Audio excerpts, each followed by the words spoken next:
लोकतंत्र के भीतर छुपा लूटतंत्र। मनेरी में जो कुछ दिखा वह असहज था। मनेरी जल की लूट का एक प्रतीक है। जल के साथ जंगल लूटे जा रहे हैं। उत्तरकाशी में हमें एक प्रतीक डांग गांव में मिला, जिसके सहारे हम जंगल की लूट को समझ सकते हैं। हमारे मित्र हैं नागेंद्र जगूड़ी नीलांबरम। वे कवि लीलाधर जगूड़ी के छोटे भाई हैं और मेरे पुराने मित्र हैं। जब गंगा यात्रा की योजना बनी थी तो नागेंद्र परेशान थे। विस्तार से पूछने पर बताया कि वे आज से नहीं 3 साल से परेशान हैं। उनके गांव का नाम डांग है। डांग के जंगल आज भी हिमालय के सबसे खूबसूरत जंगलों में से एक हैं। उस जंगल के लिए पहाड़ों में पहले भी आंदोलन हो चुके हैं। सरकार सड़क बनाने के बहाने उस जंगल में माफिया तत्वों को प्रवेश देना चाहती थी। गांव वालों से एक गलती हो गई। गांव में सड़क नहीं थी, उन्होंने सड़क के लिए आवेदन दे दिया। सरकारी अधिकारियों को जैसे मन मांगी मुराद मिल गई। गांव वाले बगल से रास्ता देने के लिए तैयार थे, मगर सड़क को वह ज़मीन नहीं चाहिए थी। जंगल के बीच से सड़क निकालनी है। जो सड़क 1 किलोमीटर में बन सकती थी, उसे 20 किलोमीटर जंगल के बीच से घुमाकर बनाने की योजना सरकार ने बना दी, क्योंकि डांग का इलाका चीड़ के सघन जंगलों से भरा है। विरोध के बाद कार्यपालिका, विधायिका और न्यायपालिका ने गाँव के लोगों का जिस तरह मजाक उड़ाया, यह देखने की बात थी। जगूड़ी जी ने जो बताया कि जो विधायक है वो पुराना जंगल माफिया है। जिलाधिकारी से न्यायाधीश तक सबका चेहरा सामने था। कागजात मंगाए, देखा और महसूस किया कि किस कदर असहाय हो गए हैं पहाड़ के गांव। नई लड़ाई का केंद्र बन गया डांग गांव। पेड़ों पर निशान लग चुके हैं। लग रहा है कि ये निशान पेड़ों पर नहीं, उत्तराखंड पर लग चुके हैं। जरा सोचिए, हिमालय देश का पिता है और गंगा उसके गले का हार। हिमालय का जंगल और कुछ नहीं, गंगा का लहराता आंचल है। यह जंगल घना और अलंघ्य था। वैदिक काल, पुराण काल, मुगल काल तक सकुशल रहा, किंतु जब इस देश में अंग्रेज आए, जंगलों पर हमला हुआ। हमलावर था विल्सन। फ्रेडरिक विल्सन युद्ध का भगोड़ा सैनिक था। टिहरी के राजा को सत्ता हासिल करने में अंग्रेजों ने मदद की थी। बदले में मामूली सी रकम पर हिमालय को लीज पर ले लिया और हिमालय के जंगल में तबाही मचा दी। लकड़ी ले जाने का नायाब रास्ता अपनाया उसने। पूरे साल लकड़ी कटवाता और गंगा की धारा में डाल देता, और बरसात के दिनों में लकड़ी बहकर हरिद्वार आ जाती। आज देश की रेल जिस पटरी पर चलती है, वे सारे दरख्त हिमालय के थे। समय बदला, देश आज़ाद हो गया। लोग खुश हुए, हिमालय खुश हुआ, गंगा खुश हुई, जंगल खुश हुए। लगा कि अपना खोया सब कुछ मिल जाएगा, पर ऐसा न हो सका। लूट का बाजार गर्म रहा। अंग्रेज़ों की लूट के सारे प्रतिमान आज़ाद देश की सरकारों ने तोड़ दिया। जब से उत्तराखंड अलग राज्य बना, हिमालय के जंगलों की चीख और तेज हो गई। लगा जैसे हिमालय को लूटने के लिए ही अलग राज्य का दर्जा दिया गया हो। दुश्मन विदेशी हो तो लड़ना आसान होता है, घर का हो तो लड़ना मुश्किल हो जाता है। देशी दुश्मनों के कारण आज हिमालय जर्जर और क्षत विक्षत होकर पड़ा है। गंगा बिलख बिलख कर रो रही है।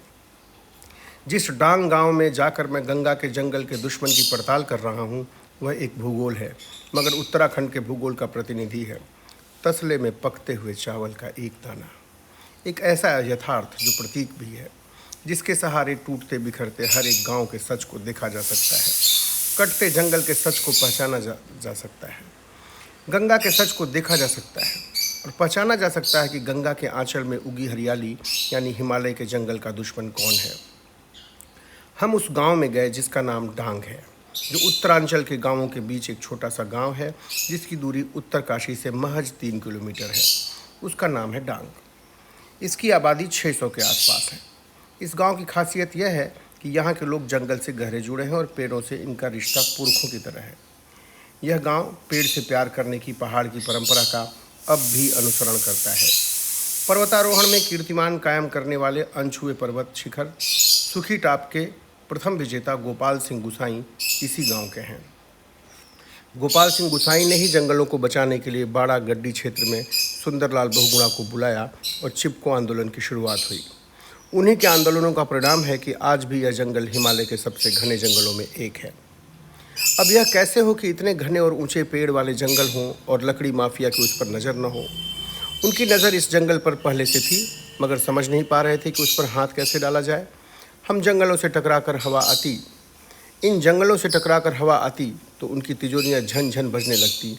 उनके ख्वाब में कटाई के बाद बनाने के लिए 5 सितारा होटलों के ख्वाब तैरने लगे, क्योंकि उत्तरकाशी के पास था। डांग पंचायत में 2 गांव हैं। दोनों के बीच आवागमन के लिए मार्ग तो थे, सड़क नहीं थी। गांव के लोगों ने दोनों गांव के बीच सड़क की मांग की। सड़क की यह मांग अवसर की ताक पे बैठे लोगों के लिए यह कहने की बात नहीं कि माफिया तत्वों की ताकत हिमालय में इस कदर बढ़ गई है कि वे अधिकारियों और राजनीतिज्ञों के साथ जाकर उस जगह बैठते हैं जहां कानून बनते हैं, नीतियां बनती हैं और योजनाएं आकार लेती हैं।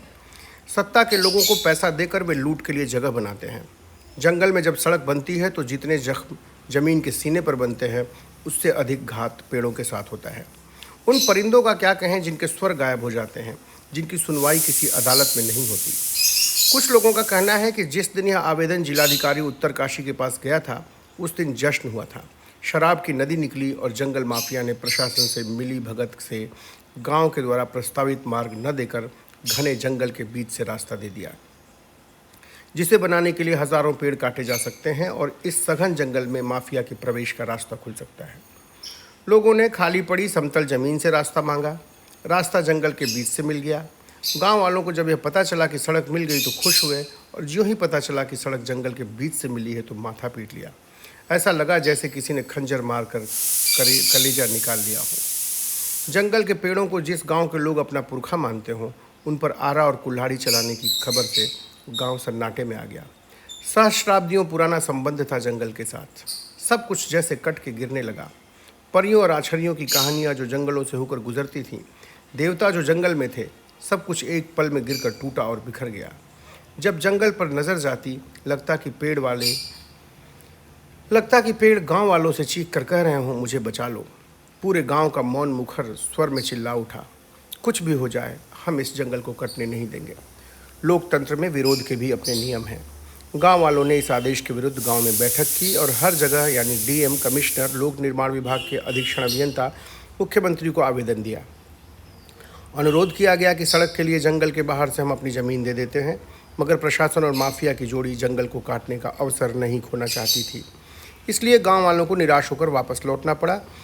जिसने जंगल को लूटने की योजना बनाई हो, उन्हीं के हाथ में न्याय का आवेदन।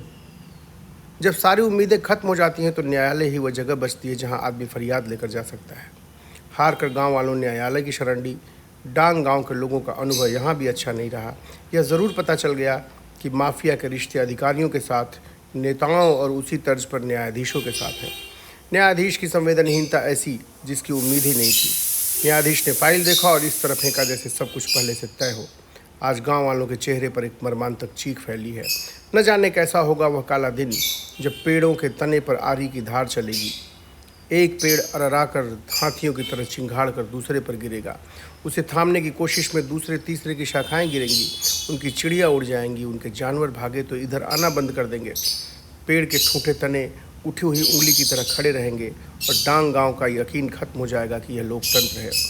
लोकतंत्र के भीतर छुपे लूट तंत्र को सबसे अच्छी तरह पहचानने लगे हैं उत्तराखंड के गांव, मगर इस तरह दयनीय है कि कुछ कर नहीं सकते।